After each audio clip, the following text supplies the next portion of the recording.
Halo teman-teman, jumpa lagi dengan IWPI ya, Ikatan Wajib Pajak Indonesia dengan Pak Rinto. Halo Pak Rinto, semangat terus Pak. Selalu semangat, Mas Awan, selalu semangat. Nah, sekarang Heeh, IWPI mau menanggapi berita-berita yang lagi hangat mengenai Cap 24 2025 yang di ya. mana Direktur Jenderal Pajak tanpa ada undang-undang, tanpa ada PMK menunjuk beberapa WP, P. 790 WP sebagai WP spesial yang akan mendapatkan Eh. perlakuan spesial dari DJP. Sementara kita semua dikasih kentut aja. Bagaimana IWP menanggapi nih, Pak? Bagaimana bisa nih Eh, seorang direktur jenderal pajak menentukan sebuah aturan yang tidak ada underlying undang-undang dan sebagainya sebagainya? Iya, iya, betul, betul, Mas Awan. Jadi ini seperti ini, Mas Awan. Ini kan awal mula adalah berawal dari kegagalan aplikasi Kortek, Mas, yang banyak masalah. Mmm, Lah, jadi wajib pajak di seluruh Indonesia ini kan berdasarkan data dari DJP, Mas, itu kan sudah 70 juta lebih, Mas. NPWP yang terdaftar di DJP, baik WP wajib pajak badan maupun wajib pajak orang pribadi. Seperti itu, mhm, Mas. Ya. Jadi karena kegagalan Kortek ini, malah Korteknya ini tidak diberikan solusi yang untuk seluruh ini Mas, seluruh wajib pajak. Ternyata hanya dipilih 790 WP spesial. Mungkin Mas mmm. Awan bisa tayangkan ini Mas. Ini Cap Dirjen Pajak nomor 24 tahun 2025 yang barusan keluar kemarin. Nah, itu Mhm. mungkin bisa dilihat sebentar Mas. Nah. Ini dia. Iya, betul Mas. Penetapan pengusaha kena pajak tertentu, luar biasa. Nah, Lah, Lah ini kalau bagi kami Mas, menyorotin kami dari IWPI, ini adalah bentuk dari perlakuan tidak adil dari Dirjen Pajak terhadap wajib pajak. Mas Awan, kalau kita mmm, mengacu pada Undang-Undang Dasar 1945 yang mengatakan bahwa setiap warga negara itu bersamaan kedudukan di dalam hukum, lah ini sudah tidak adil seperti itu Mas Awan. mmm, Dan Cap Dirjen Pajak nomor 24 tahun 2025 ini justru menegaskan bahwa terjadi kegagalan dalam implementasi Kortek Mas Awan. mmm, Heeh. Jadi 790 wajib pajak ini adalah wajib pajak yang boleh menggunakan aplikasi yang lama, Mas, yaitu e-faktur. mmm. Seperti itu, Mas Awan. Heeh. Nah, dengan adanya cap ini, Mas, justru menegaskan bahwa sebenarnya Pak Dirjen Pajak ini mengakui, Mas, kegagalan dari proyek Kortek ini, Mas Awan. Nah, Mmm. ini saya share screen pernyataan dari KPK, Mas Awan. Oh, Nah, ini, KPK. Mas. Nah, ini dari KPU, Mas. Kemarin, Mas, dari kompas.com, Mas. Tanggal Mmm, 16 Januari, Mas Awan. mmm, KPK siap usut dugaan korupsi pengadaan sistem Kortek jika ada yang lapor.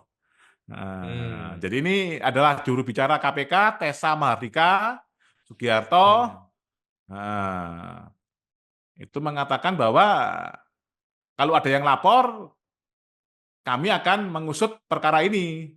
Seperti itu, Mas Mmm, Awan. mmm. Nah, kalau kami dari IWPI menyoritinya adalah, bentar Mas, kami menyoritinya adalah di Undang-Undang KPK, Mas Awan. Mmm. Nah, di Undang-Undang KPK pasal 6, Mas. Ini Undang-Undang nomor 19 tahun 2019 tentang Komisi Pemberantasan Korupsi. Nah, ini sebenarnya di pasal 6 banyak opsi-opsi, Mas. Selain menunggu laporan masyarakat, sebenarnya KPK pun bisa melakukan penyelidikan ataupun penyidikan terhadap Mmm, aplikasi Kortek ini mmm, itu dengan inisiatif sendiri, Mas. Karena sudah jelas-jelas di banyak media diduga terjadi banyak keluhan dari wajib pajak, Mas, dalam melakukan pelaporan perpajakan melalui Kortex. Dan mmm, ditegaskan pula dengan Cap nomor 24 tahun 2025, Mas, yang mmm, menyatakan bahwa wajib pajak tertentu boleh menggunakan aplikasi yang lama, Mas. Berarti kan mmm, ini sudah diakui, Mas, kesalahannya mmm, oleh Dirjen Pajak sendiri. Nah, kalau kita baca di pasal 6 Undang-Undang KPK, Mas, nah ini KPK bertugas melakukan koordinasi dengan instansi berwenang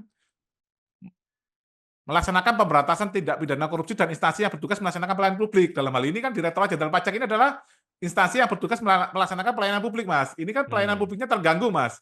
mmm, Nah, karena terganggu malah anehnya 797 apa 790 wajib pajak saja yang diberikan ini Mas perlakuan spesial itu Mas Awan. mmm, Nah, yang pasal 6 poin C monitor terhadap penyelenggaraan pemerintahan negara, Mas Awan. Hmm. Terus yang poin E, penyelidikan, penyidikan, dan penuntutan terhadap tindak pidana korupsi, Mas Awan. Hmm. Sekaligus kita baca juga di pasal 11, Mas, yang menegaskan Hmm. pasal 6 huruf E tadi, Mas. Hmm. Nah, kita lihat pasal 11, nah ini Mas. Dalam melaksanakan tugas sebagaimana dimaksud dalam pasal 6 huruf E, Komisi Pemberantasan Korupsi berwenang melakukan penyelidikan, penyidikan, dan penuntutan terhadap tindak pidana korupsi yang melibatkan Hmm. aparat penegak hukum, penyelenggara negara, nah ini sudah pasti Mas ya, penyelenggara negara, Hmm. dalam hal ini Kementerian Keuangan dan Direktorat Jenderal Pajak, dan orang lain yang ada kaitannya dengan tindak pidana korupsi yang dilakukan oleh aparat penegak hukum dan atau penyelenggara negara. Ini bisa dari vendor, Mas Awan. Hmm. Nah, yang ini poin B menyangkut kerugian negara paling sedikit 1 miliar. Ini proyeknya di atas 1,3 triliun, Mas Awan. Jadi sudah tidak ada ini Mas alasan bagi KPK untuk menunggu Hmm. laporan dari masyarakat. Sebenarnya dengan inisiatif sendiri beserta kewenangan yang dalam undang-undang KPK ini, KPK Hmm. seharusnya mempunyai inisiatif Mas untuk melakukan pemeriksaan. Nah, Hmm. baru nanti kalau dalam pemeriksaan itu kesulitan, ya itu bisa minta tolong ke ahli-ahli Mas. Mungkin ahli Hmm. pengadaan atau ahli hukum pajak atau Hmm. meminta keterangan terhadap wajib pajak sebagai user atau pengguna dari layanan publik Kortek ini seperti itu Mas Awan. Hmm. Luar biasa ya. Jadi KPK jangan tunggu masyarakat, harus langsung terlibat. Ini dengan 70 WP, berarti kan 70 juta 700, WP, iya 70 juta WP. hanya 790 yang diakomodir. Berarti kan 69.999.210 itu dianggap sampah sama DJP. Seperti itu Mas Awan. Oke, Nah, dan luar ini kalau biasa. secara teknis banyak sekali Mas kejanggalan-kejanggalan Mas. Contohnya yang saya amati ini Mas ya, karena kami juga di orang IT. Secara teknis contohnya ini Mas, apabila kita membuat Mas ya, faktur pajak yang jumlahnya banyak. Nah, itu kan aplikasi Kortek ini hanya menerima ini Mas, database berbentuk XML. Nah, wajib pajak diberikan konverter, Mas. Nah, untuk mengolah dari Excel dirubah ke XML dulu, baru diinjek ke dalam Kortek. Seharusnya hal seperti ini tidak perlu terjadi, Mas Awan. Kalau Korteknya ini canggih, Mas, langsung aja terima file dari Excel itu, Mas Awan. Hmm. Excelnya yang diberikan format khusus oleh DJP. Nah, untuk ini faktur pajak yang seperti ini, Excelnya seperti ini, untuk yang seperti ini, Excelnya seperti ini. Langsung Hmm. aja dimasukkan ke Kortek. Kalau ini kan ada konverternya dulu, Mas. Nah, Hmm. itu sangat meribetkan sekali bagi wajib pajak. Seperti itu, Mas Awan. Hmm. Apalagi ini aplikasi senilai 1,3 triliun lebih, Mas Awan. Hmm.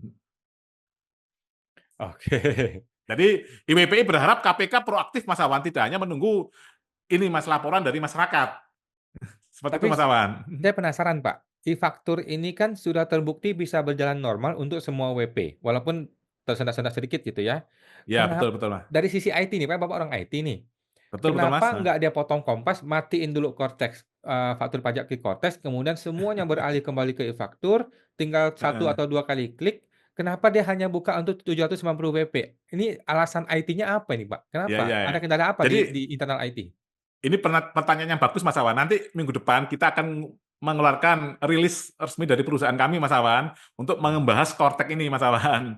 Lah, Ah, pertanyaan sangat bagus, Mas Awan. Berarti apa, Mas? Kenapa kok tidak bisa langsung aja semuanya menggunakan e-faktur? iya. Sederhananya gini, Mas. Berarti database antara Kortek dan e-faktur ini berbeda. Ampun. Oh, jadi mau mau membalikkan ke e-faktur mesti copy ulang database-nya yang akan mengkacau balaukan dunia IT-nya? Betul, seperti itu, Mas. Nah, nanti akan secara detail akan kami ulas minggu depan, Mas. Kami dari teman-teman IT akan kami bahas seperti itu, Mas Awan. Nah, loh, kalau Hmm. database-nya sama, pertanyaannya tadi sangat mudah menjawab tadi, Mas Awan. Tinggal yang dibuka menu e-faktur yang lama itu semua WP. Dan itu sesuai dengan surat kami WP Mas minggu lalu, Mas Awan. Kami memohon Hmm. kepada Kementerian Keuangan untuk menerapkan saja ini Mas, aplikasi yang lama yaitu e-faktur untuk semua WP, Mas. Sambil Hmm. jalan Korteknya. Lah, cuman ini kendalanya kemungkinan besar, Mas, database-nya tidak sama, Mas. Waduh, database-nya tidak sama, servernya tidak sama, ya ribut dah di internal. Betul. Nah, yang lucunya, Mas, minggu ini juga, ya, pernyataan dari Pak Surya Utomo mengatakan bahwa ini adalah masalah bandwidth. Ini yang lucu sekali, Mas, karena masalah bandwidth itu, Mas Awan, kalau kita menggunakan sistem auto scale up terhadap aplikasi, itu dia bisa ini, Mas, menyesuaikan, Mas. Misalkan yang akses ini, Mas, ya, bersamaan ini apa 10.000. Lah, itu dalam satu server. Lah, nanti kalau di atas 10.000 dia langsung scale up sendiri, Mas. Servernya dia langsung mampu melayani 2 kali lipatnya, Mas Awan. Hal itu sudah biasa digunakan di aplikasi-aplikasi ini, Mas, e-commerce seperti Tokopedia, Shopee, ya digunakan di OTA, Mas, ya, online travel agent, Traveloka dan lain-lain, Mas Awan, tiket.com. Nah, juga digunakan di aplikasi ini, Mas, ride hailing, Mas, yaitu ini, Mas, Hmm. kayak Gojek, Grab, Hmm. Maxim dan lain-lain. Itu semua mereka menggunakan manajemen ini, Mas, servernya itu, dan manajemen bandwidth itu auto scaling up, Mas Awan. Hmm. Jadi server itu tidak sebodoh yang diungkapkan oleh DJP ya. Nah, Sebenarnya jadi ini, Mas, bandwidth tidak terkunci. kemungkinannya itu adalah aplikasinya ini memang bermasalah, Mas. Jadi bukan masalah bandwidth, Mas Awan. Kalau Ya. auto scaling up ini, Mas, itu sangat gampang, Mas. Nah, itu apalagi ini pemenang vendornya kan LG, Mas. Nah, yang kita tahu dia adalah Hmm. salah satu raksasa teknologi, Mas. Jadi untuk auto Hmm. scaling up ini buktinya sekelas ini, Mas, apa Tokopedia, Shopee, Gojek, Grab dan lain-lain itu kan mampu menggunakan itu, Mas Awan. Jadi auto scaling adalah sebuah standar di industri IT yang seharusnya tidak perlu jadi kambing hitam ya. Betul, Mas. Jadi dicurigai justru masalah utama itu di core-nya yang stres ya. Betul, Mas. Karena ini, Mas, kalau masalah masalah bandwidth itu, Mas, itu hanya loading aja yang lama, Mas. Tidak Hmm. ada keluar error-error, Mas. Kalau error-error ini murni di codingnya di dalam aplikasi Cortex sendiri, Mas Awan. Terus kekacauan ini apakah bisa selesai dalam waktu 4 bulan seperti kata Pak Luhut? Tidak akan mungkin, Mas. Waduh, berarti ada yang mesti dikorbankan masuk penjara ini. Nah, kalau pandangan kami, Mas, ya, ini subjektif dari kami, pengalaman kami di bidang IT, itu sangat tidak mungkin, Mas. Kecuali ada berbesar hati, Mas, ini ditutup dulu Cortex-nya menggunakan aplikasi yang lama, Mas, sambil dibenerin. Jadi jalan jalan hybrid, Mas, 2, Mas. Orang bisa menggunakan e-faktur, orang bisa menggunakan Cortex, ada opsi itu, Mas. Hmm. Nah, Jadi lah 4 kalau bulan 4 bulannya Pak Luhut ini bukan 4 bulan untuk memperbaiki Cortex, tapi 4 bulan untuk menyusun skenario siapa yang mau ditendang, siapa yang mau dipenjarain, siapa yang mau diamankan, siapa yang mau bisa diapain gitu ya. iya, bisa jadi seperti itu, Mas Awan. Heeh. Aduh. Oke deh Pak, itu Pak ya, reaksi IWPI terhadap CAP 24 2025 yang kacau balau, mudah-mudahan segera terbuka terang benderang apa yang jadi masalah di internal DJP. Ya, Terima kasih Pak, sampai jumpa oke. lagi. Sama-sama, Mas Awan.